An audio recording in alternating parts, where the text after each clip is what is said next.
Boa tarde a todos, sejam todos bem-vindos neste dia tão lindo e especial, não só pelo sol que se encontra lá fora, mas por esse momento de encontro e reencontro, onde vamos ser presenteados por um tema trazido pela nossa querida Giselma Coelho, o poder do pensamento, que com certeza irá tocar a cada um de nós, irá convidar cada um de nós à vivência.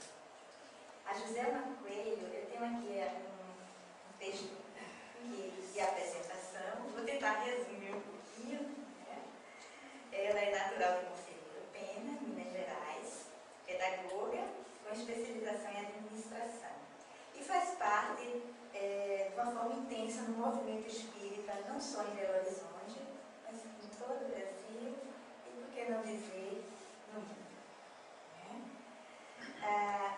Eu acredito que dispensa as palavras, porque nós vamos sentir na explanação da Giselma todo esse amor, toda essa dedicação de uma trabalhadora, de uma filha de Deus que se dispõe não só a passar a informação, mas mostrar que ela procura viver essa informação e saber essa informação. Então, que todos sejam bem-vindos. E vou reduzir um pouquinho, porque já começamos um pouquinho depois. Eu passo a palavra a Giselma e dando as boas-vindas.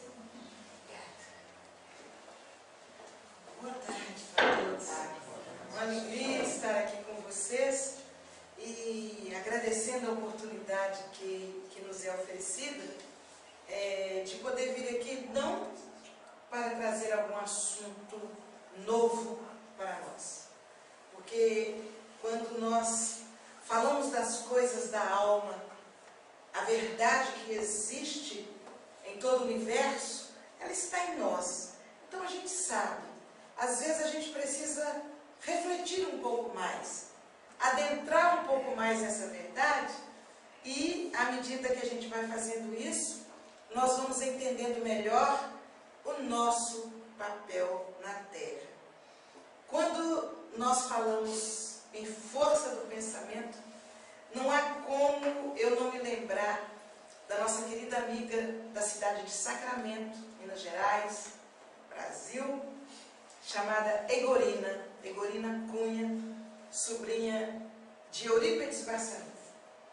A Egorina foi acometida em uma determinada época de um mal que visitou todo o seu corpo físico e a levou para a cama, onde por mais que ela tentasse se administrar, recebendo tratamentos carinhosos dos amigos, ela foi ficando limitada na condição de caminhar e ficou na cama. Mas a sua fé, acima de tudo fortalecida pelo conhecimento da doutrina espírita e da ação dos espíritos amigos em nosso favor, fez com que ela começasse a cada dia, a cada noite, a administrar mentalmente um diálogo e a travar um diálogo muito importante com a sua condição, com o seu perispírito. E ela conversava, e ela dialogava com o seu corpo, e ela dizia: eu preciso, vocês sabem que eu tenho um compromisso a realizar, eu preciso me movimentar, eu não posso estar aqui numa condição de dependência das pessoas, não por orgulho, mas pela minha condição de ter que fazer e de ter que agir. E foi acontecendo algo, é claro que esse diálogo, embasado na fé, eu falei no conhecimento e também na fé. E esse diálogo, a cada noite que ela travava, ela percebia que os amigos espirituais que a assistiam travavam um esforço junto a ela, a nível de mente, para que ela pudesse liberar alguns comandos definidos para o corpo físico. Então, determinados momentos, ela começou a perceber que quando ela dormia, ela, espírito, né? E perispírito, como que se erguia, o perispírito se erguia da cama e ela começava a caminhar. Quando ela acordava, ela voltava ao corpo devagar e ela pensava, puxa, eu estou caminhando, eu caminhei. Mas quando ela tentava se movimentar, ela não conseguia. Mas ela percebeu que era possível, porque afinal de contas, quando ela queria, naquela vontade, é como se o corpo se erguesse. E aí, amigos espirituais se apresentaram a ela como mestres e começaram todo um trabalho, como se fosse uma fisioterapia, mas a partir da mente. E nessa, entre aspas, fisioterapia, ela começava a fazer todo um processo de movimentação do corpo físico. E ela sentiu que, a princípio, o dedo do pé começou a se movimentar sob o seu comando. E ela, discretamente, não contou para as pessoas. Eu não vou criar expectativa nas pessoas, porque afinal de contas, todo mundo ali em torno dela, naquela vontade. E aí soma-se a vontade. Aquela vontade para que ela pudesse voltar a agir normalmente junto a todos. Então, ela começou, movimentou o dedo do pé.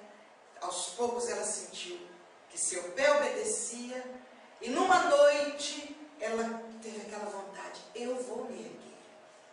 E na medida que ela fazia aquele esforço, que não era realmente sem esforço, não era simplesmente eu vou me levantar e conseguir, mas ela começou a se erguer a cada noite.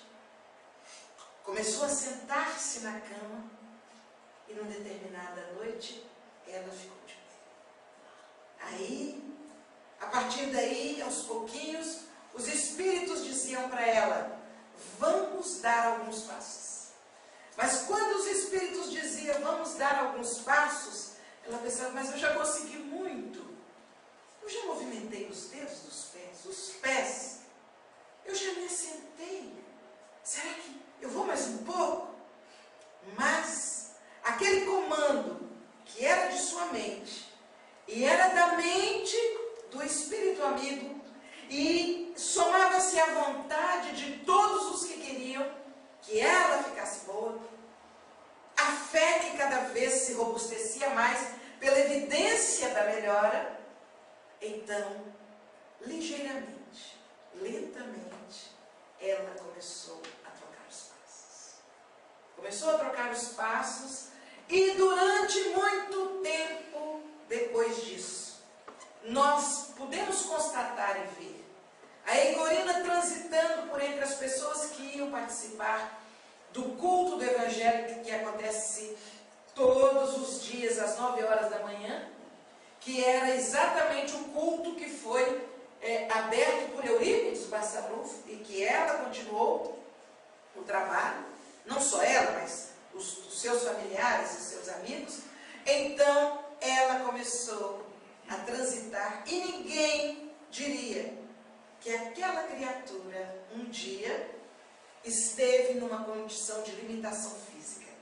É interessante que agora, quando a idade avançou um pouco mais, nós vamos vê-la novamente agora, nos comandando, quando lá nós vamos, coordenando as reuniões públicas, nos levando a refletir no Evangelho, agora já numa cadeira de rodas, mas evidenciando para todos nós a importância do pensamento nosso, envolvido pela nossa força de vontade e pela fé que nos visita o coração. O pensamento, minha gente, é um atributo da nossa alma. É o espírito que pensa, é o espírito que emite essa energia que comanda toda a nossa condição de vida, toda a nossa movimentação. Proporcionalmente à nossa condição evolutiva, o pensamento pode cada vez mais levar a energia boa, levar a luminosidade do amor a ambientes cada vez mais distantes e até difíceis. É um pensamento que, acompanhando a capacidade, a condição evolutiva de cada um de nós, vai se tornando mais purificado, mais iluminado e vai sendo como que o grande construtor, o grande transformador na nossa vida. Na medida que nós vamos entendendo isso, da importância do pensamento, é preciso que a gente tenha condições de entender melhor qual é a fonte que vai dar forças ao pensamento para comandar dentro de uma condição vibratória proporcional à nossa condição evolutiva. Na medida em que eu vou me aprofundando e vou me libertando dos apegos materiais, eu vou me libertando de condições egoístas que me impõem às vezes determinadas posições. À medida que eu vou deixando que as virtudes que eu possuo, virtudes que todos nós possuímos, na medida que entendemos que somos filhos de Deus, e como filhos de Deus, nós possuímos as qualidades dele. Então, na medida que eu desperto em mim essas virtudes, eu vou certamente deixando de me apegar a coisas do dia a dia, e meu pensamento visita situações, ambientes mais em sintonia com a luz. É um crescimento que vai paulatinamente alcançando patamares mais elevados a partir do nosso esforço. Ora, nós vamos ver que aquele que começa a sua caminhada evolutiva, ainda embrutecido nas suas condições espirituais, é como se ele pensasse pouco. Ele reage muito mais em torno de uma forma quase instintiva diante de todas as situações que se lhe oferecem. E suas reações são quase instintivas também. À medida que este espírito, ele caminha rumo à luz, ele aumenta a sua condição de ter posse do seu livre-arbítrio, das suas ações e decisões de acordo com o seu conhecimento, com o uso da razão. E aquelas atitudes quase por determinismo que o arrastava para uma situação mais inferior, ele vai perdendo aquelas reações e ele vai adquirindo outras, onde ele vai usando o livre-arbítrio.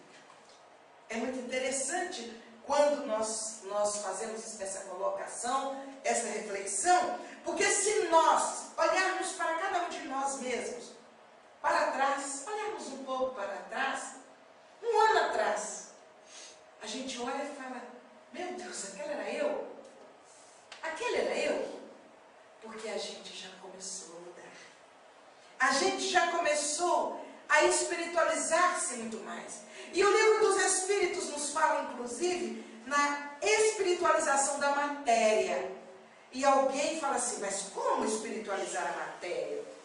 É exatamente porque, sob o comando do nosso pensamento, da nossa vontade, envolvidos, embasados na fé, as nossas reações físicas, essa matéria que ainda utilizamos na nossa caminhada evolutiva, nós vamos tornando as reações da matéria mais suaves, mais condizentes com a nossa condição espiritual. Então, O nosso pensamento é a chave. É a chave da nossa transformação. Ao mesmo tempo em que ele é a chave, no sentido dessa proposição de ser, ele é também o recurso, não só a chave, mas ele é o recurso do qual nós nos utilizamos para conhecer. Né? Eu dizia ontem para o grupo com o qual conversávamos, que houve um momento em que um filósofo disse assim: penso, logo existo. Ele entendia que pelo fato de ele pensar, a existência era uma consequência do seu pensar. Portanto, considerando que ele existia porque ele pensava, o homem buscava satisfazer a todas as suas condições pessoais, individuais. Então, puxa, eu penso, logo eu existo, eu tenho direito, eu quero, eu vou. E ele partiu, o homem partiu para uma conquista. Conquista de situações que satisfaziam a sua condição, porque ele pensava. Claro que nessa caminhada do homem, a ciência avançou. Tudo passou a ter uma conotação de maior facilidade, de maior rapidez, de maior até economia, de solução de problemas que nós não conhecíamos, não identificávamos. E o homem foi conquistando. Ele foi conquistando, mas paralelamente com a sua conquista, este homem que estava se sentindo o centro das atenções, eu penso, logo eu existo, este homem passa muitas vezes a não observar as leis divinas que regem a nossa vida. E na medida que ele não observa as leis divinas, ele vai como que atropelando a vida e as pessoas à sua volta. E ele vai caminhando nessa conquista, nessa projeção individual, ele vai buscando algo. E ele rompe com os princípios de algumas leis divinas. E aí, as leis divinas, que nós podemos resumir, a lei de justiça, de amor e caridade, né? Todas as outras, elas podem ser resumidas nessa. As leis divinas mostram então a sua força. Porque afinal de contas, as leis foram criadas por Deus para estabelecer a relação do homem com ele mesmo, do homem com seu parceiro, com o outro homem, e do homem com Deus. Na medida que o homem, nesse avanço, ele rompeu alguns limites nessa relação, ele atraiu para si a força da lei, a lei de causa e efeito. Então, se o homem avançou de uma forma mais invigilante, ele traz para si como consequência a dor. E na medida que ele traz para si a dor, ele começa a pensar de forma diferente. É por isso que existe uma frase tão comum entre nós, os espíritas: se a gente não vai pelo amor, vai pela dor. Não é isso? Exatamente porque na vivência do nosso dia a dia, nós nos deparamos como vítimas, quando na verdade não somos. Na verdade, nós somos os artífices da nossa própria vida, da nossa própria existência. Nós construímos as situações em que hoje nós estamos envolvidos e tentando administrar e harmonizar.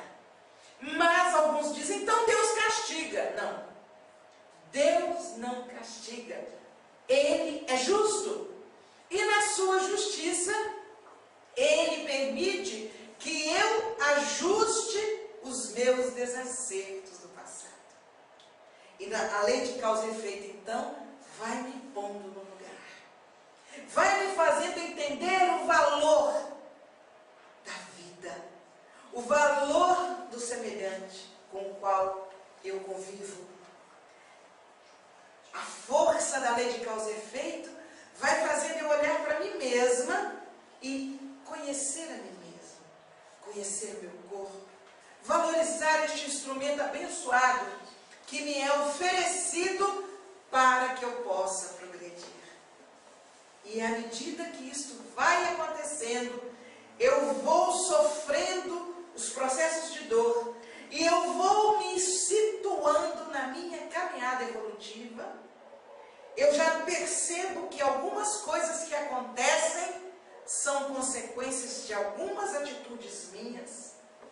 Eu vou percebendo que se eu for mais suave, as coisas vão também se tornando mais suaves para mim. E eu começo a entender aquela lei maravilhosa que Jesus trouxe para todos nós de uma maneira tão suave, mas tão profunda. Fazer ao outro aquilo que eu gostaria que ele fosse feito. Então, vejam que eu já começo a pensar de outra forma.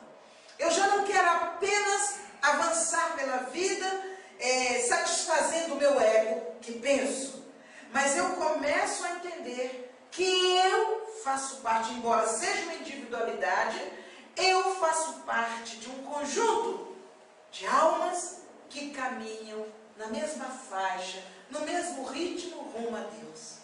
Então, quando eu faço esse processo de caminhar e de me posicionar na vida, quando eu começo a me transformar e entender que é muito bom que alguém me faça o bem, e eu vou pensar, mas se eu gosto, o outro também vai gostar. Se eu gosto que me sorriem, por que eu não sorrio? Se eu gosto que me tratem bem, por que eu não trato bem o outro? Vejam que o pensamento está aí. Eu estou pensando e eu estou certamente comandando a minha maneira de ser. E na medida que eu vou, passo a passo, mudando o meu comportamento, eu chego num ponto da minha caminhada que eu vou mudar as palavras daquela frase tão importante. Penso, logo existo. Eu vou trazê-la para dizer, eu existo, logo eu penso. Por que eu vou fazer isso? Porque eu existo no sentido, eu sou filho de Deus. Eu então não sou fruto, a minha vida não é fruto do meu pensamento, mas eu sou filha de Deus. E como tal, por ser filha de Deus, eu tenho os atributos de Deus. Eu tenho em mim as qualidades de Deus. Então, se eu existo, fui criada por Deus, e na medida que isso acontece, eu sou capaz, com a força da minha vontade, com a força do amor que existe em mim, porque afinal eu sou filha do amor. Deus é amor, disse o apóstolo João. E dizem alguns, se Deus criou o amor, Ele é mais do que o amor, porque Ele criou o amor. Mas é a definição de Deus mais completa que nós podemos dizer. Deus é amor. Se Deus é amor, nós somos filhos do amor e trazemos em nós as qualidades do amor, as características do amor. Eu não quero deixar vocês com aquela preocupação de aprofundarmos demais na reflexão filosófica, mas nós estamos aqui tentando penetrar nessa verdade tão importante que o Livro dos Espíritos traz para todos nós. Por isso, o pensamento é um atributo nosso. Por isso, o pensamento é uma característica nossa. Porque como filhos de Deus, como filhos do amor, então eu penso, existo, logo eu penso. E se eu penso, olá minha garota, olá minha bailarina, tudo bem? E se eu existo, como consequência eu penso, como filha de Deus que sou, como filhos de Deus que somos, nós precisamos fazer de tudo para acionar essa força do amor que está em nós em favor da vida que vibra em torno de nós.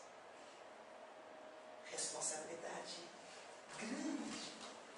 Porque a partir deste momento, eu já não posso, não devo, não tenho razão para responsabilizar o outro pelo meu sofrimento. Eu sofro porque fulano, eu estou triste porque Beltrano, porque eu estou doente. Eu sou filho de Deus. Eu sou filho de Deus. E como tal, eu tenho a força para mudar a mim mesma.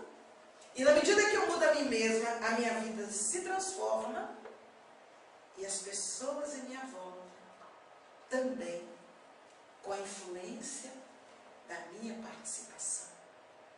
O livro A Gênese, de Allan Kardec, vai nos mostrar no capítulo 14, item 14 e item 15, toda a importância do pensamento imerso, mergulhado neste mar de fluidos, né?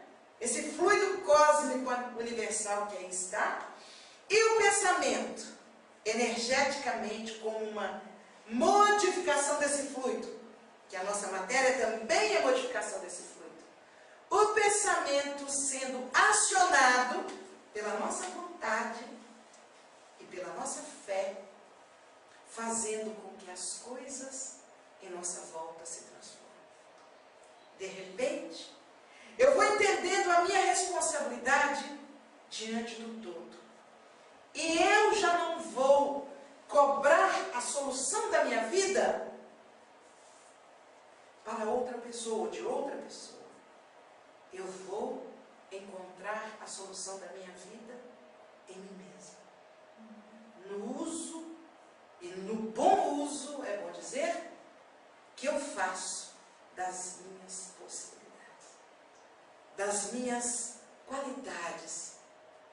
E essas possibilidades, essas qualidades, lembra que eu falei da lei, elas estão todas conectadas às minhas vidas passadas, aos recursos, às condições em que eu vivi, os recursos que eu enfrentei e que eu criei.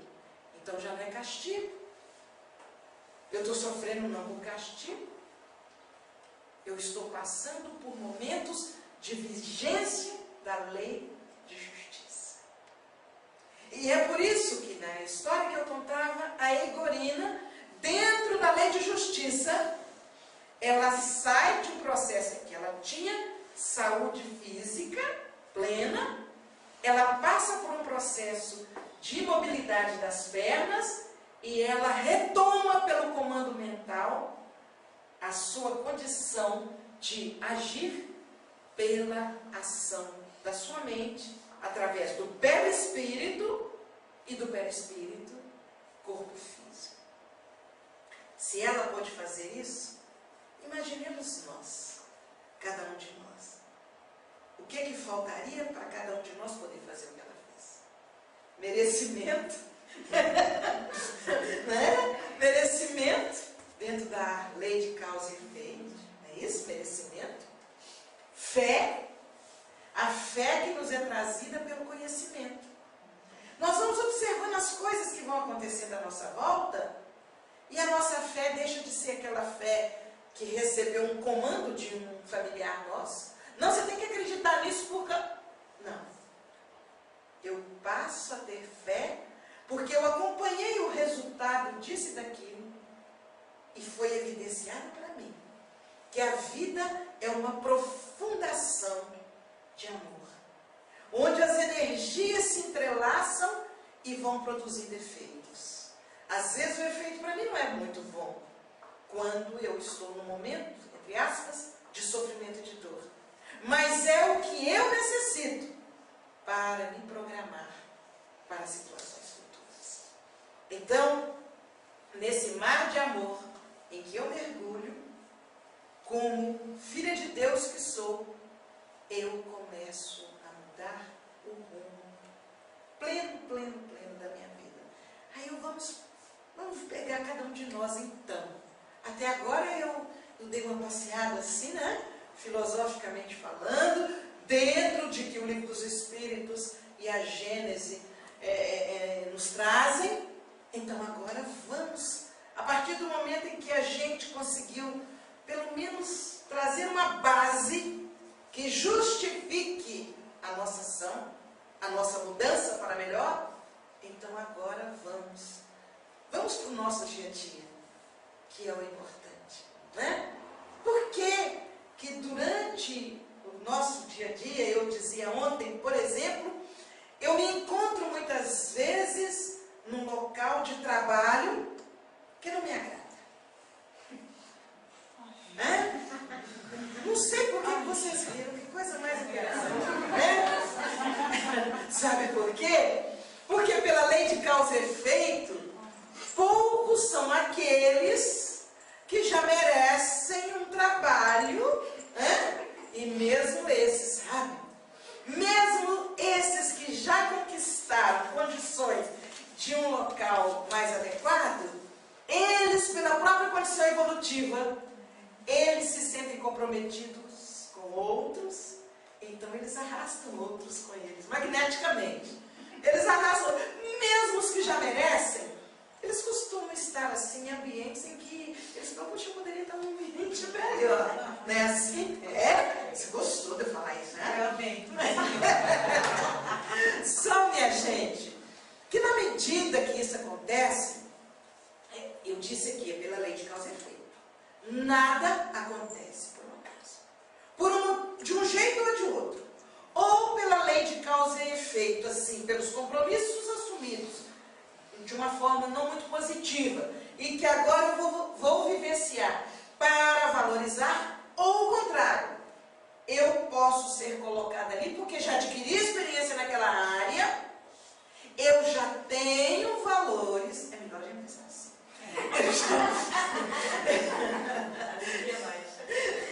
Eu já tenho valores, eu já tenho condições de colaborar para que aquele ambiente onde eu fui colocada, pela força da lei divina, eu tenho condições de colaborar para aquele ambiente melhorar.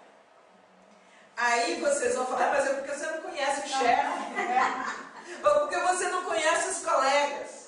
De fato, eu ainda não conheço o trabalho aqui na Alça. É a primeira vez que eu estou vindo aqui, agora, eu não conheço. Mas eu tenho uma noção da condição evolutiva de todos nós. Porque nós fazemos muito pouca diferença no outro. Às vezes um é mais evoluído numa área, mas ele ainda é limitado na outra. Em qualquer parte do mundo, nós estamos mais ou menos na mesma faixa. De querer, de sentir, de se melindrar, de desejar. É mais ou menos a mesma coisa.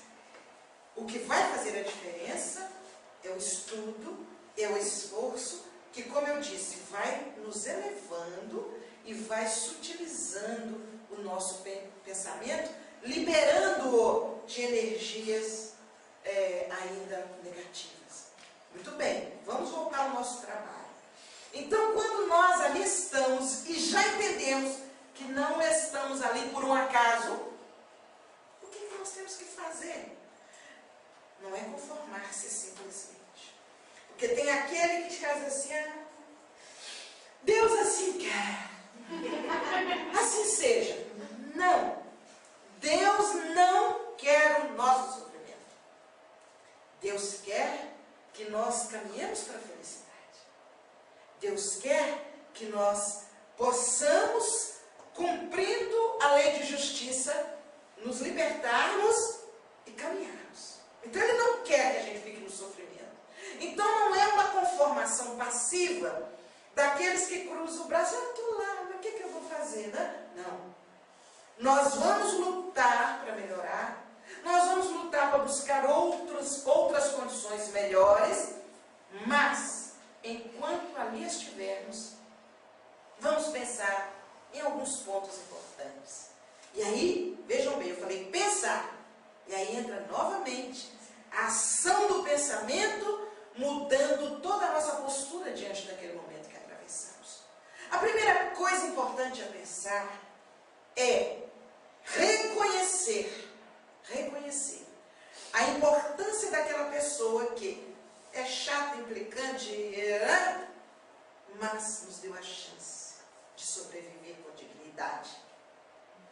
Então vamos reconhecer.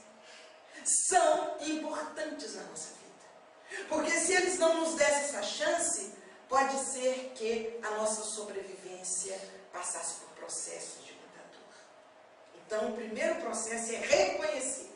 E ao reconhecermos, usando a razão, o reconhecer, aí é como se esse reconhecimento viesse para o coração. E nós vamos agradecer. A gratidão, gente, transforma o ambiente onde nós estivermos. Sabe por quê? Que quando nós sentimos gratidão por alguém, a energia boa, luminosa, visita todo o nosso ser. Porque a pessoa, você olha para a pessoa e fala, mas você fez o bem. E essa energia boa cria um clima totalmente diferente. Mas não é só isso. Não pensem que parou por aí. Meu Deus, conhecer a doutrina espírita é um desafio. Porque a partir do momento que você conhece, não tem mais jeito. Você tem que fazer, tem que agir de determinadas maneiras, né? É como se fosse a leitura. Vocês aprenderam o alemão, conhecem o alemão. Vocês batem o olho naquelas palavras ali que eu... Mas se vocês batem o olho aqui, vocês vão conseguir deixar de ler?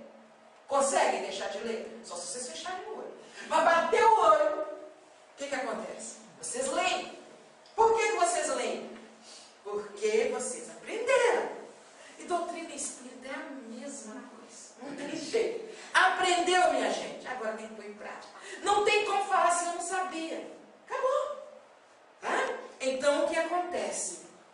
Na medida em que eu conheço o meu papel, olha o que eu falei lá, sou filho de Deus, eu tenho potencial, eu tenho as qualidades de Deus, aquele outro ainda não reconheceu que é filho de Deus.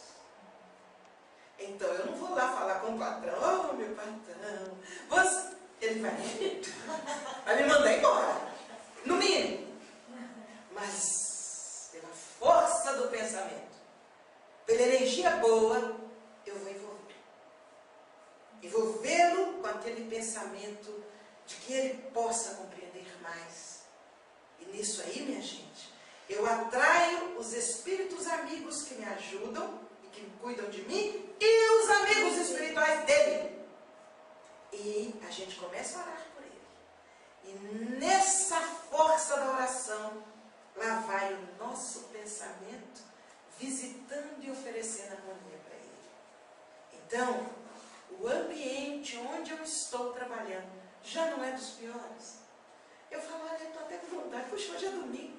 Que bom que chega amanhã depressa para voltar para trabalhar. Porque de repente você começa a sentir prazer por estar naquele ambiente onde algum dia você estava infeliz por estar ali. E quando eu falo nisso, eu falo no trabalho, eu estou falando mais uma série de outras coisas que você, com a força da sua compreensão, conduz de tal forma, com a vontade, com a fé, o pensamento. Você direciona esse pensamento em favor dos outros. Mas você vai primeiro visitar você mesmo. Você vai conduzir esse pensamento em favor de você mesmo.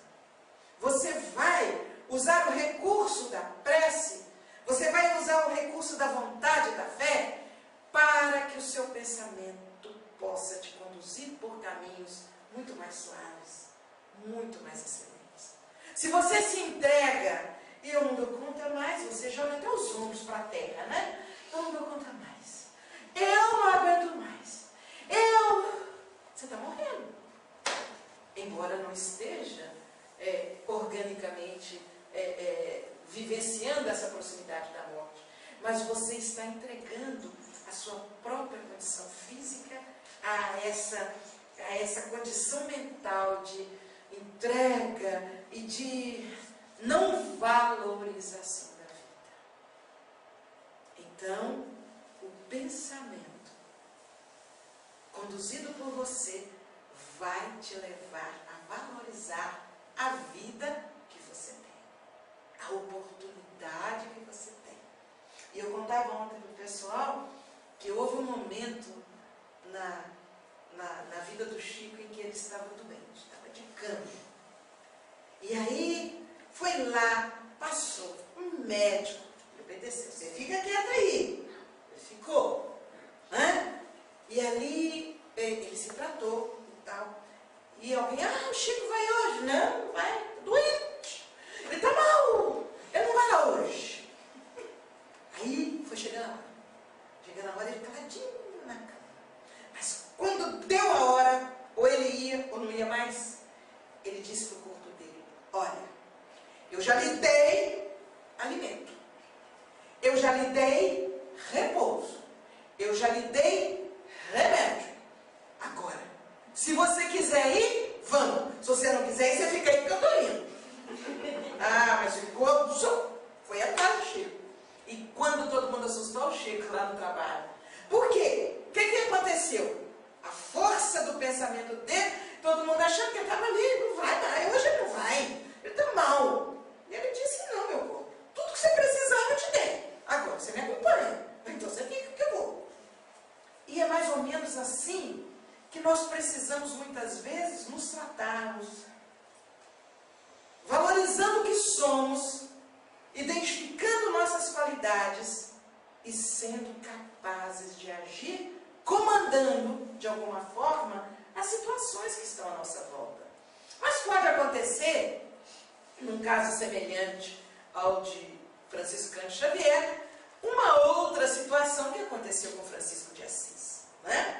Ele estava, para vocês verem que cada situação é uma.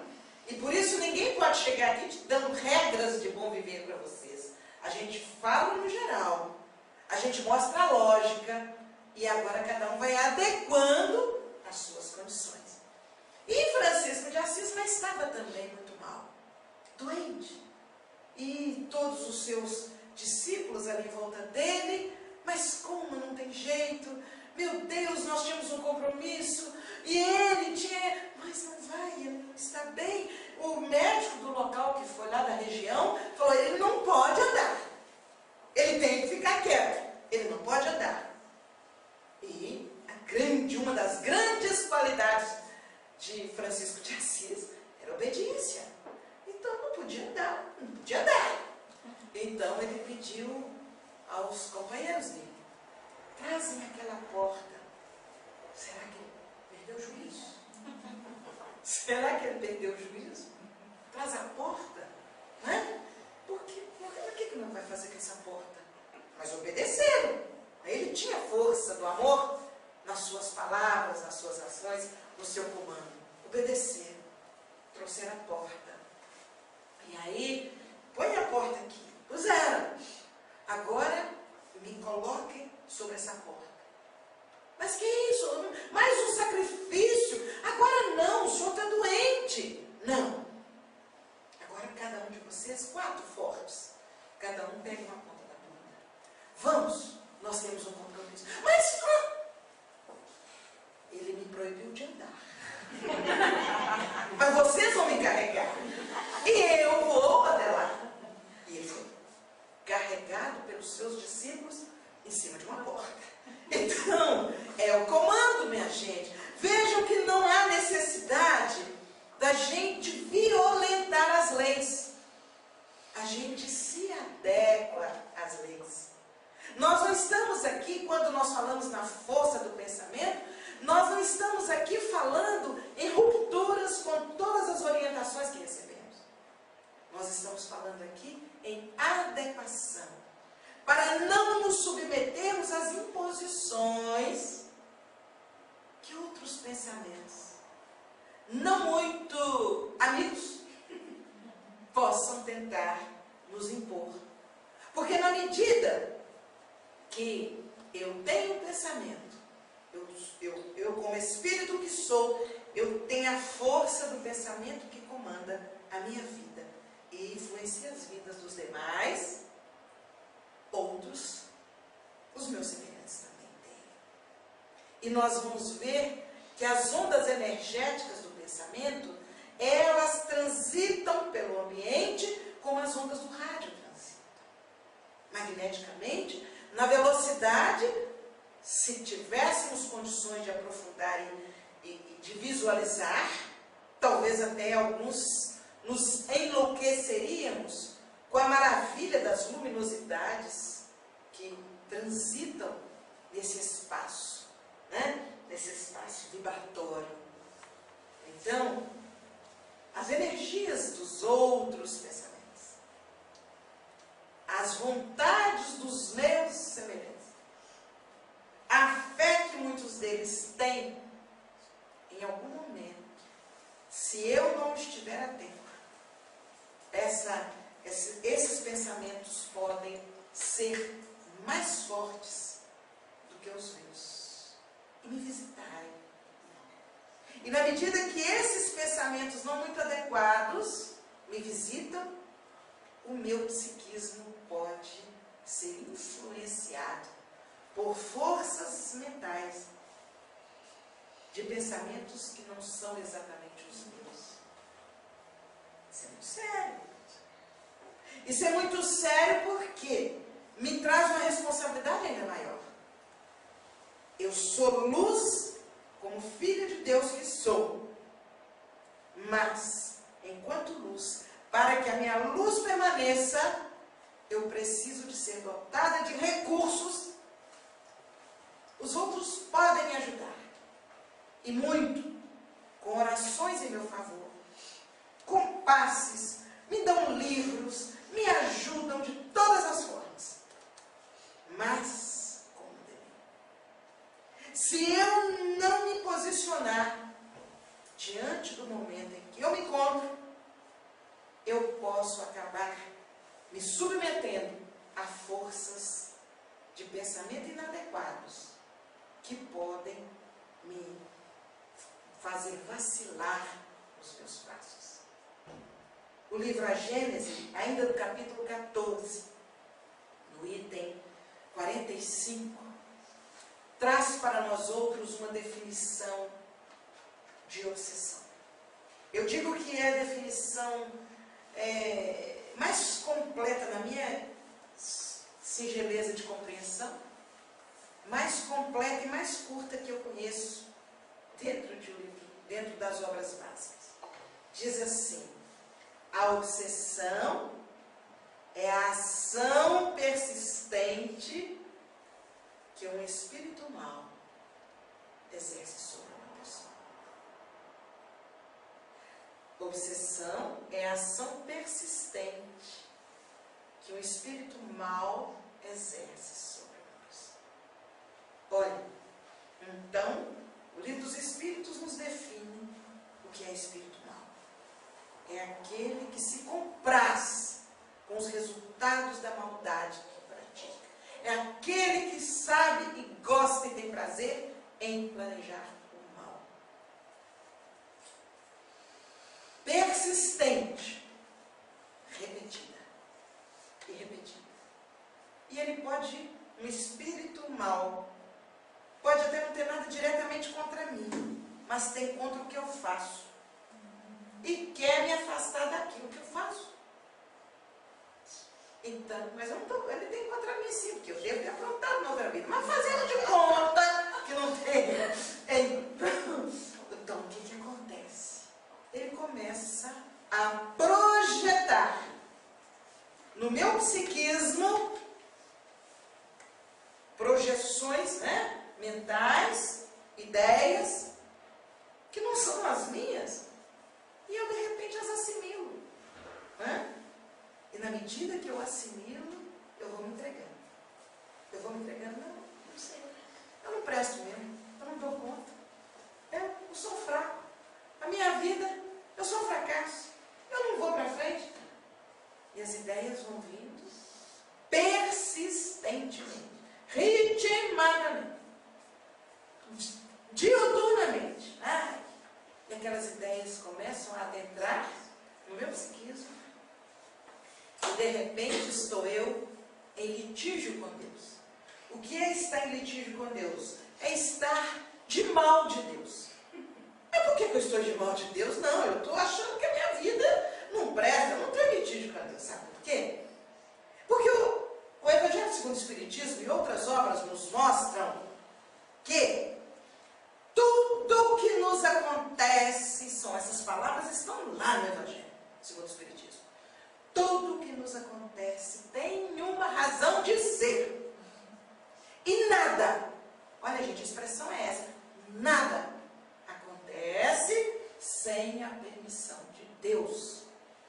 E se eu começo a ficar contrariado diante da vida, se eu começo a achar que não há mais razão de ser, se eu começo a achar que as coisas não estão boas para mim, vocês perceberam como é que meu pensamento vai enfraquecendo?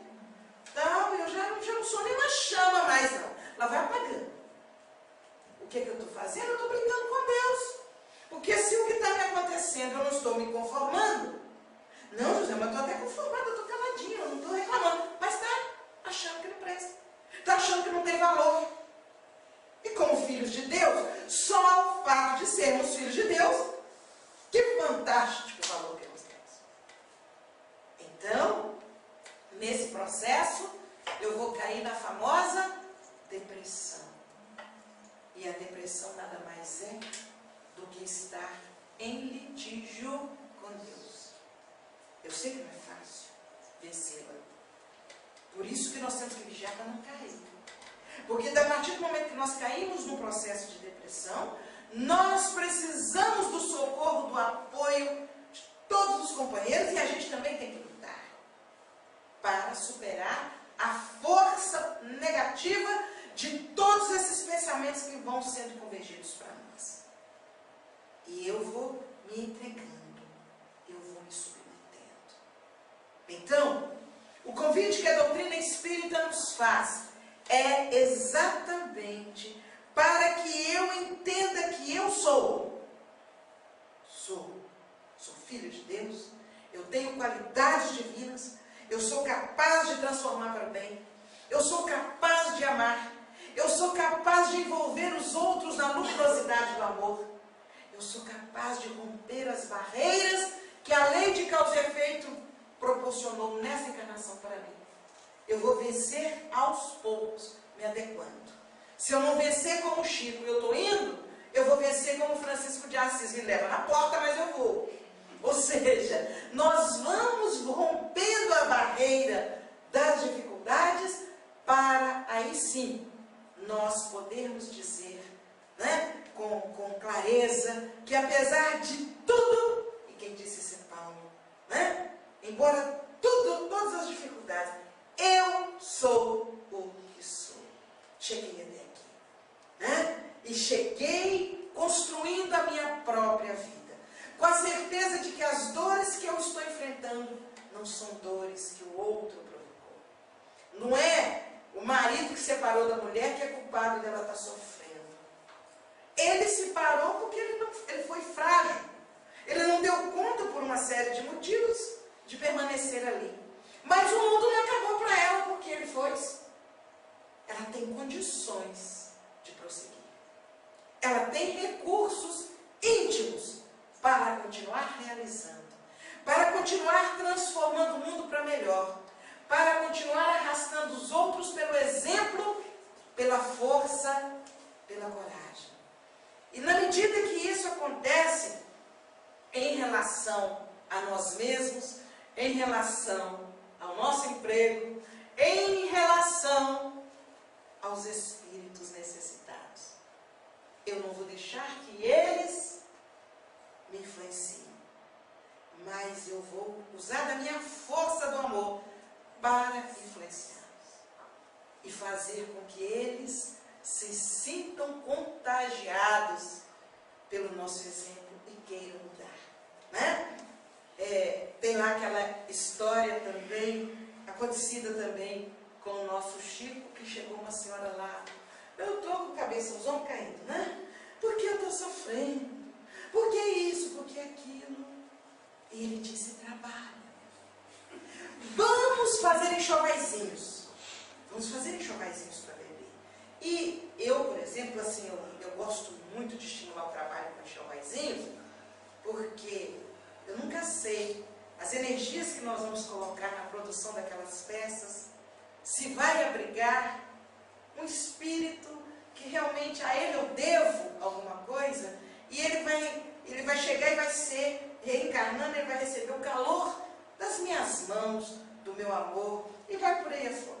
Não só a questão da carência, mas a questão da energia boa que a gente vai colocando nas coisas. Então, ele diz, vai fazer enxovalzinho, minha filha, vai costurar. E ela costurou.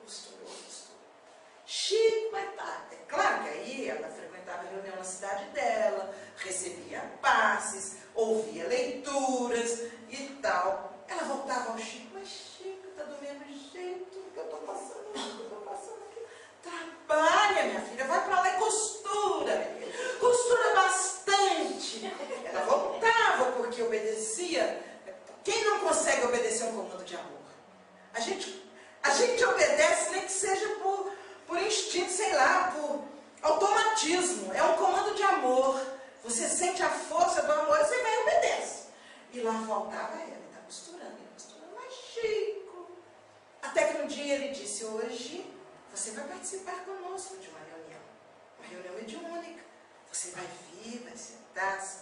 E lá foi aquela senhora, hoje eles vão arrancar de mim essa dor de cabeça. Hoje, agora sim, porque a gente às vezes, né, na nossa experiência, a gente acha que só uma reunião mediúnica, só um fenômeno forte, né, pode me libertar de alguma coisa. Então, agora vai dar assim, imagina, vocês são com o Chico. Agora vai. Lá vai ela. Quando ela chega, né, achando que alguém ia fazer ali algum gesto, alguma coisa para arrancar dela aquela dor, lá vem um espírito na comunicação. Eu não aguento mais o barulho daquela máquina. Porque naquela época, os jovens aqui não sabem disso, mas naquela época, nós que somos chegados nos ENTA, né, nossas mães costuravam assim, né, batendo. A máquina não tinha esse negócio de motor, eram só as costureiras mais, né, que tinham motor nas suas máquinas. Então o espírito dizia, eu não aguento mais o barulho daquela máquina. E aí os espíritos conversando com eles. Mas se você não aguenta o barulho da máquina, por que você não muda de ambiente? Mas eu não posso. O meu supervisor não vai deixar. O meu supervisor me pôs ali e disse que eu não posso sair dali. Vejam o comando mental de um espírito de maior poder em cima de um outro que cumpria, que obedecia, que cumpria a ordem. Eu não posso. Então aí agora a força do pensamento, tocada pelo amor, pela fé, né? De um lado, a mulher com o olho arregalado, meu Deus, isso é comigo. É a máquina que eu estou costurando os enxovaizinhos. O amor com que ela fazia aquelas peças. A gratidão das mães que recebiam aqueles enxovais. Vejam como vamos somando. Então, já tinha uma força maior do lado dela, né? Ela usou a vontade. Mas peraí, se isso é comigo, ele não sai de lá porque o supervisor dele não deixa?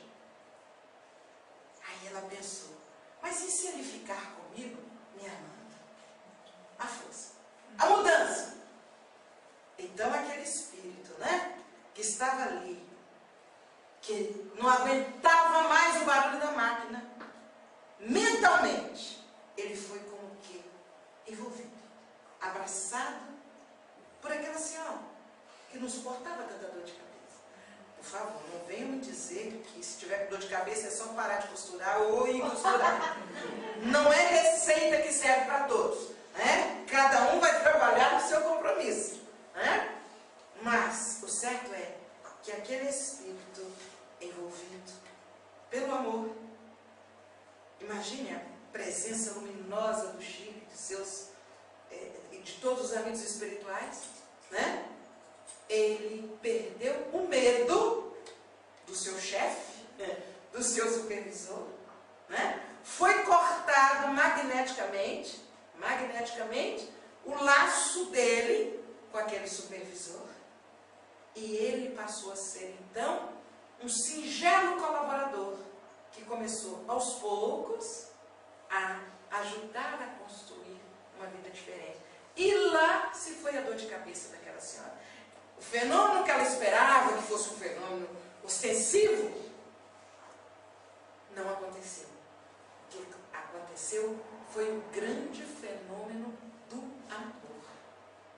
Porque em nós outros é o amor que muda, é o amor que modifica, é a nossa força de vontade junto com a força do pensamento é que vai fazer com que as pessoas à nossa volta possam mudar a sua maneira de ser conosco, né?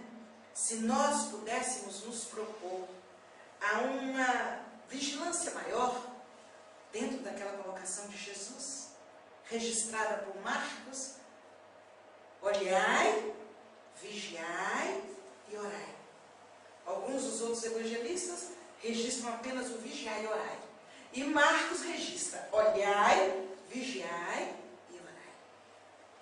Eu costumo dizer, olhar não é para o outro, não. Para ver o que o outro está fazendo, poder ver o que o outro está fazendo e ficar criticando o outro está fazendo. Não é isso. Eu vou olhar para mim. Como é que eu estou?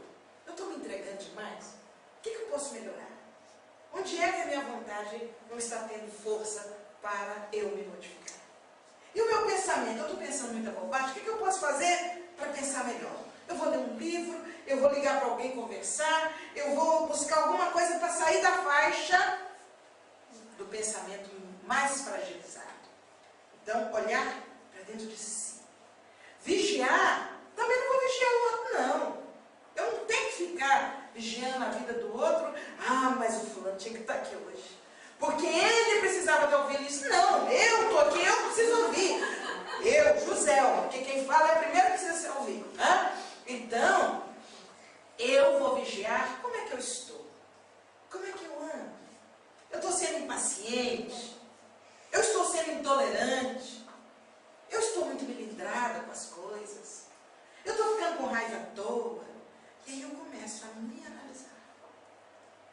A questão 919 do Livro dos Espíritos. Cada dia, vamos nos olhar. Vamos ver como é que eu agi. Puxa vida, isso aqui eu podia ter falado melhor. Eu podia ter falado a mesma coisa de uma maneira diferente. Então, na medida que a gente vai fazendo isso, eu vou me vigiando.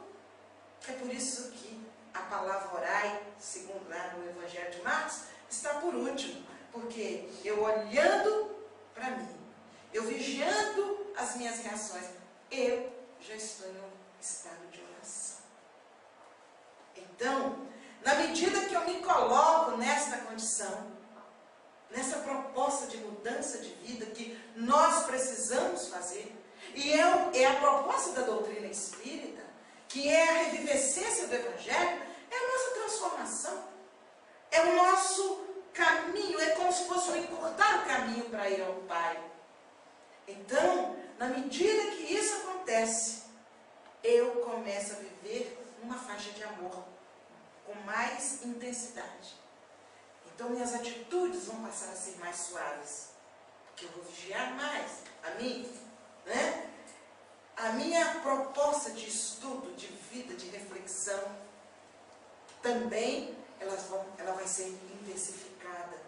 E tudo isso que vai acontecendo vai me transformando numa criatura mais suave, em que não é que vai deixar que todos batam na gente, espanquem a gente, façam a gente de tapete, limpem os pés em cima da gente. Não é isso. Ao contrário, a doutrina espírita nos ensina a ter cada vez mais dignidade. Ela vai nos propondo uma condição de vida em que nós nos mantemos de cabeça erguida, não de cabeça erguida por orgulho, vaidade e prepotência, mas cabeça erguida porque sabemos que somos o que somos. Cabeça erguida porque sabemos que, como filhos de Deus, nós temos condições de transformar a nossa vida para melhor. Cabeça erguida porque nós sabemos que estamos sob a proteção desse mesmo Deus, do nosso Pai. Esta é a nossa singela mensagem de reflexão nessa tarde. Que a gente possa rever em nós como é que estamos andando, como é que estamos nos situando diante da vida. E reagir. Sair do ponto de estaca 0, às vezes do ponto 1 e ponto 2, e vamos para frente. Vamos ser aqueles que modificam o mundo para melhor, iluminando com um toque, com uma palavra, com um olhar, com uma pequena ação, tudo que está à nossa volta, principalmente a nós mesmos, né? Então, só fechando, quando eu olhar para alguém que está sofrendo, eu sou filha de Deus, eu tenho a luz em mim, eu sou luz, eu tenho força no pensamento. Então eu já não vou falar, oh, meu Deus, coitado, está sofrendo tanto. Aí eu jogo o bichinho lá embaixo, viu, gente? Vai lá embaixo com a minha energia, a força do pensamento. Então o que eu vou fazer? Eu vou imaginar, mas isso vai passar. Eu vou ver o meu irmão se reerguendo da dor. Ele vai voltar a ser aquela criatura alegre que fazia, mas ele vai mudar.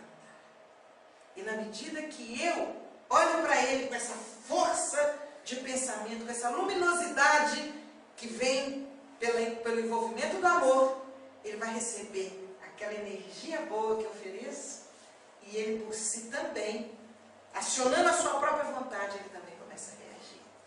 Ele começa a reagir e ele vai sair daquela situação. Vai sair não só porque Deus quer, mas porque Deus permite. É diferente. Porque Deus permite para que ele continue sendo o instrumento de amor em toda a humanidade. Que a gente possa pensar nisso. E onde estivermos, por pequenino seja o nosso gesto, que ele seja um gesto que marque. Que ele seja um gesto que, quando se lembrarem de nós, não vão lembrar daquela criatura que passou por aqui. Isso não vale. Eles vão se lembrar de nós assim, puxa, que saudade de fulano.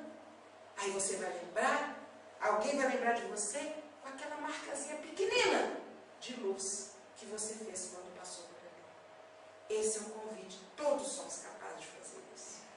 Eu acho que já está passando a hora de agirmos assim, com muita intensidade neste sentido. Porque afinal de contas, esse milênio está assim como que acelerado, né? Os próprios cientistas dizem que o tempo, as horas estão realmente correndo um pouco mais acelerado. Então, vamos aproveitar o tempo e vamos ser representantes do amor, onde estivermos, como nos for possível, sob o comando da nossa mente e da força do nosso pensamento.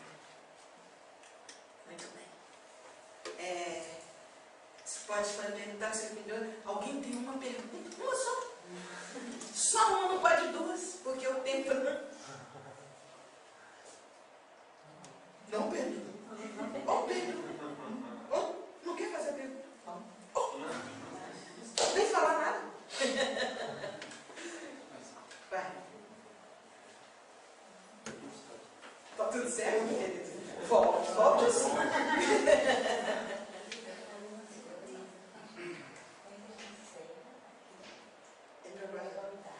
Ele preparou surpresa, ela disse que ele preparou surpresa. Por isso que é uma surpresa, né? Então você não pode contar que é surpresa. Tem que enrolar para que vai. Não sabe o que é uma surpresa. Então o que eu faço? Espera para fazer a prece? Espera, é claro, ele espera. Ele disse que volta. Então, vou fazer a pergunta. Fala, querida, você. O que está aí? Você está aí? Fala pra nós. Não brigue com a unha, fale pra nós. Eu só pensei assim, tudo que você falou assim, é bem verdade, assim, foi muito que passou bem pela minha cabeça, assim. São coisas assim que eu também vivo sempre, que eu vejo, assim, só que às vezes você precisa que alguém te fala, assim. Você sabe, assim, mas às vezes você precisa que alguém te fala, assim, né? E fora bastante coisa que eu tô pensando, assim, sabe? Veja, você lembra que no início eu disse assim, eu não vim trazer novidade. Eu vim falar o que todos sabemos.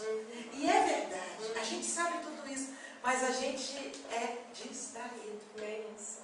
É distraído. Então a gente começa a ficar com pena da gente. A gente começa a se achar vítima das pessoas. E aí fica com uma dorzinha da gente, quase que vai para a cama de tanto sofrimento. Não é isso? E não percebe que está em nós a força de mudar o nosso momento. Certo? Vamos lá, português. Português. A outra, a angolana que vai perguntar. Vamos lá, professora, que eu vejo não. Algum de vocês, por favor, filho. Naquele momento. Um minutinho só. Olha, gente, eu sempre trato a doutrina assim, com essa alegria. Não é desrespeito, não. Para mim, doutrina espírita me promove muita alegria. Então, quando a gente sorri e faz os outros também sorrir, porque senão nós começamos assim, nossa, mas eu sabia disso, eu não sabia disso na vida, mas aqui trinca o corpo, né? Vamos sorridar, né? E deixar essa alegria, essa luz entrar em nós. Fala, querido. Tá bom. A questão é, quando você estava falando, posso falar você, né? Claro, deve, por favor. Quando você estava falando dessa, porque eu acho que durante a palestra você tocou no ponto, provavelmente você conseguiu abranger todas as pontos de interrogação da vida de cada um aqui.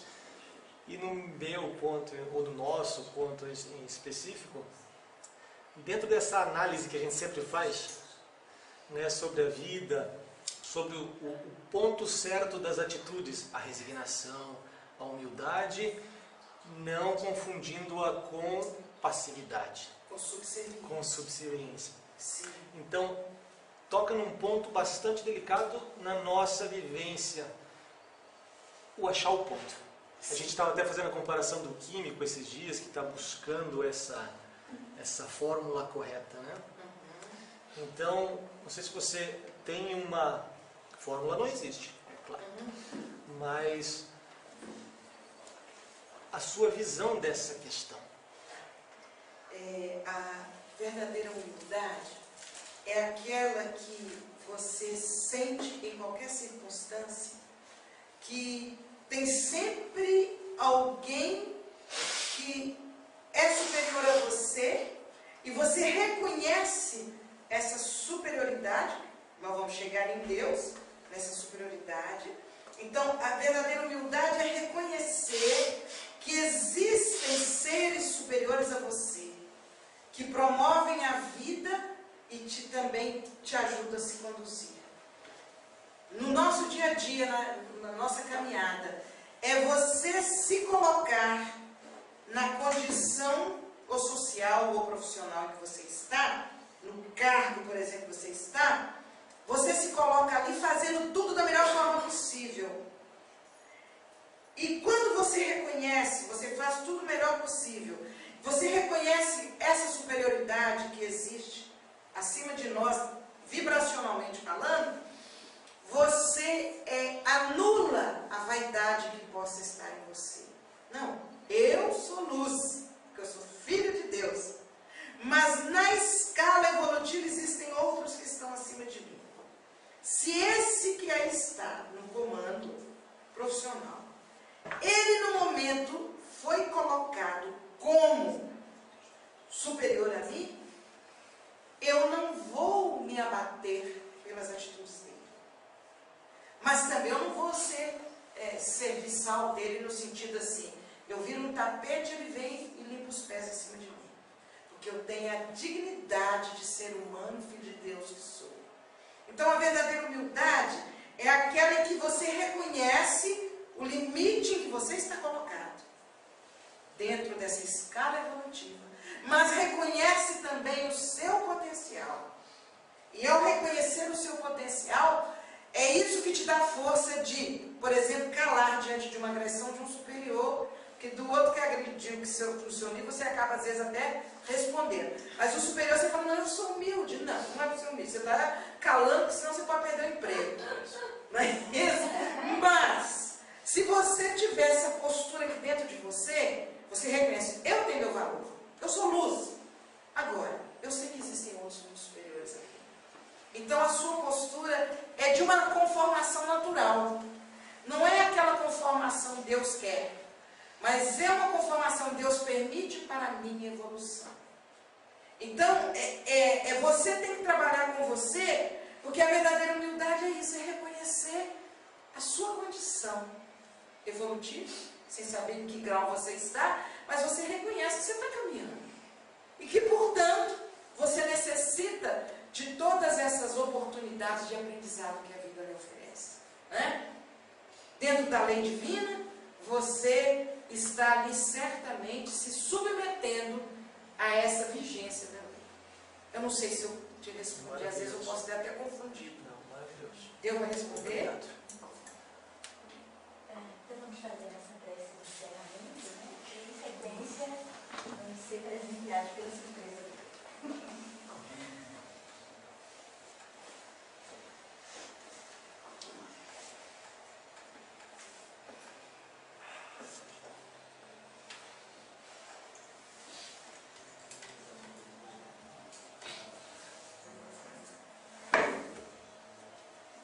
Deus, nosso Pai, Jesus, nosso Mestre, amigos espirituais que nos assistem, a todos nós, neste instante de forma especial, eu quero agradecer a oportunidade que me foi oferecida nestas 2 semanas, os amigos que reencontrei, as oportunidades de aprendizado que me foram oferecidas, o trabalho ou os trabalhos dos quais participei. Agradecer por essa casa que nos acolhe, pela amizade e pelo carinho dos que aqui militam e que dão testemunha a cada dia, a cada hora, a cada passo, da fé, da confiança, da convicção, do conhecimento espírita que possuem. E neste agradecimento, Senhor, nós pedimos licença para envolver todos os que sofrem. Nós pedimos licença para envolver todos aqueles que ainda não te conhecem e não reconhecem a luz que são, o poder que possui o pensamento de cada um e a disponibilidade de vida que se apresenta envolvendo-os, e eles estão entre nossos familiares, nossos companheiros de trabalho, nossos vizinhos, nossos colegas de grupo espírita, envolvendo-os, Senhor Jesus. Nós estamos projetando para eles as vibrações luminosas da confiança, do amor, da fé, da coragem, da luz maior. Permita, Mestre Jesus, que a tua paz, que todos almejamos, possa habitar em nossos corações, seja também a nossa paz, e que, ao agirmos, possamos irradiar essa paz para todos aqueles que convivem conosco, para todos aqueles que estão à nossa volta ou que cruzarem o nosso caminho. Que a luz do teu amor, Jesus, permaneça neste ambiente. E que nós possamos ser despedidos na tua paz, retornando assim aos nossos lares, aos nossos ambientes de trabalho e de ação. Com a certeza, com a disposição de mudarmos para melhor, de transformarmos a nossa vida em eternos operários do bem, para que o bem se instale definitivamente na terra. Fique conosco, Jesus. Seja assim, cada vez mais, o nosso farol a iluminar o nosso caminho. Que assim seja. Graças a Deus.